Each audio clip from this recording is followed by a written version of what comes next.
of the victim. They will close their mouth, tie it with clothes, and beat them very well. Then the men, they had it worse than us because they were blindfolded, hands up, and chained. All of them, because they remained. Was there any form of molestation on anybody? Sexual molestation? No, no. This is Richard. What next for you now? I mean, what things are you doing? I know it was something else always gets to the church. To see my husband. When I get home, I can pray for them everything.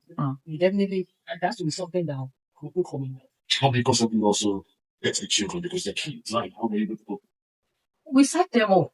When we started, the first week, they were bringing the sleep for them, maybe to make them comfortable. But along the line, that stopped.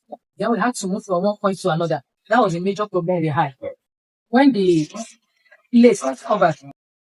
Imagine spending days in the hands of terrorists. You finally regain your freedom and the entire nation waits to hear your story. Then you begin to speak, and instead of ending the debates, your words create even more questions. That's exactly what is happening after the interview with one of the recent released school teacher you just listened to. According to her, the men were tied up, blindfolded, and treated harshly.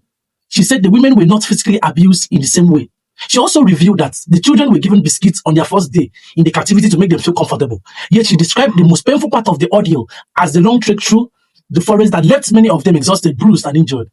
Nigerians. Since the interview was released, Nigeria have been divided because she's not really saying what Nigerians want to hear. Some people say her testimony should be respected because every victim experienced trauma differently. Others believe there are important gaps in the story and that some questions remain unanswered. For example, were all the victims kept together throughout their captivity? That's our one question. Did the women witness everything that happened to the men? Number two, were the experience that some victims did not see? Could they be shared? Or is this simply one person's account of an event that affected different people in different ways? Now, there are questions many Nigerians are asking.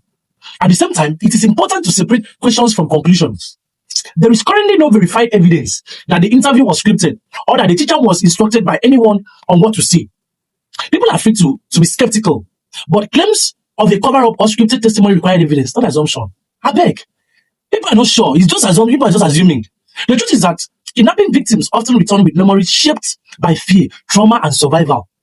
The accounts may not answer every question immediately, and different victims may remember different aspects of the same event. So perhaps the bigger question is not whether we should believe or dismiss this interview outright. The bigger question is whether it has given Nigerians the full picture of what happened in the forest. What do you think? Did this interview answer the question that has been on your mind, or did it leave you with even more?